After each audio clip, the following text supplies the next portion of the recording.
नमस्कार मित्रों। जब मित्रता की बात चलती है तो कृष्ण और सुदामा का नाम सबसे ऊपर आता है, क्योंकि इन्होंने मित्रता का सही अर्थ समझा और उसे निभाया।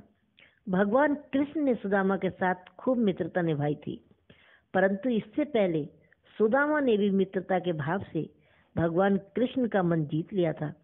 हम सभी जानते हैं कि भगवान कृष्ण एक संपन्न परिवार से थे और सुदामा गरीब ब्राह्मण थे, लेकिन कहते हैं कि सुदामा भी पहले इतने गरीब नहीं थे।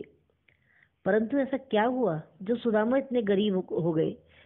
सुदामा इतने गरीब कैसे हुए? उन्होंने अपने भाग्य में क्यों निर्धनता लिखवा ली? आइए जानते हैं इसके पीछे की कहानी कि क्या है।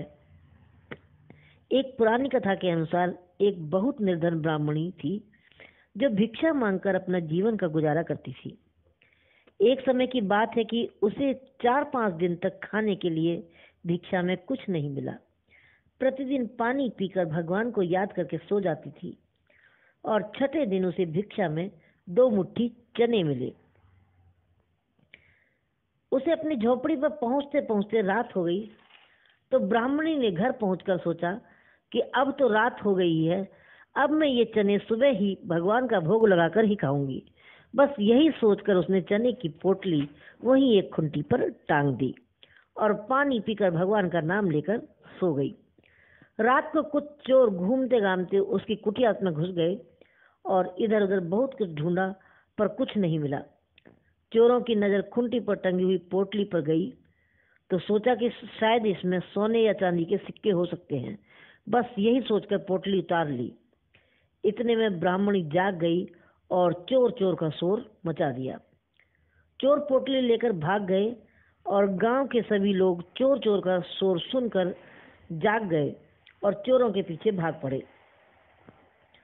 चोरों ने पकड़े जाने के डर से सभी चोर गुरु संदीपन मुनि के आश्रम में जाकर छिप गए, जहां भगवान श्री कृष्ण और सुदामा शिक्षा ग्रहण करते थे। कुछ समय के बाद वो चोर वहां से भी भाग गए और वो जो चने की पोटली थी वो उसे वहीं भूल गए। इधर भूख से व्याकुल ब्राह्मणी ने श्राप दे दिया कि मैं गरीब अबला ब्राह्मणी बेसहारा, मेरे वो चने जो भी खाएगा वो मेरे जैसा ही दरिद्र हो जाएगा।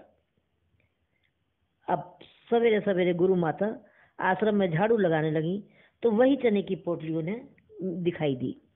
गुरु माता ने पोटली को खोलकर देखा तो उसमें चने दिखाई दिए। सुदामा और कृष्ण की जंगल से लकड़ियां लाने की बारी थी।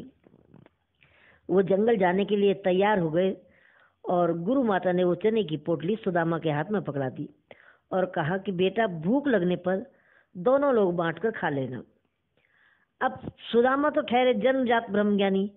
ज्यों ही चने की पोटली सुदामा के हाथों में आई, उन्हें सब कुछ पता चल गया कि किस प्रकार वो चने श्रापित थे और किस प्रकार वो आश्रम में आए। सुदामा ने सोचा कि गुरु माता ने कहा है कि दोनों लोग बराबर बांटकर खा लेना, परंतु अगर मैंने ये चने कृष्ण को खिला दिए तो सारी सृष्टि गरीब हो जाएगी। मैं ऐसा नहीं करूंगा। मेरे जीवित रहते मेरे प्रभु और उनकी बनाई ये सृष्टि दरिद्र नहीं हो सकती। ऐसा कदापि नहीं होगा। बस इसी बात का मन में विचार कर मित्रता और लोक कल्याण की भावना से वो सापित चने सारे के सारे सुदामा ने स्वयं खा लिए और कृष्ण को एक दाना भी नहीं दिया। बस इसी प्रकार सुदामा ने अपनी मित्रता निभाई और सारी दरिद्रता अपने भाग्य में ले ली। तो मित्रों, वीडियो को लाइक अवश्य करें और चैनल को सब्सक्राइब जरूर कर लें, जिससे हर ज्ञानवर्धक वीडियो आपको सबसे पहले देखने के लिए मिल जाए। जय श्री कृष्णा। नमस्कार। धन्यवाद।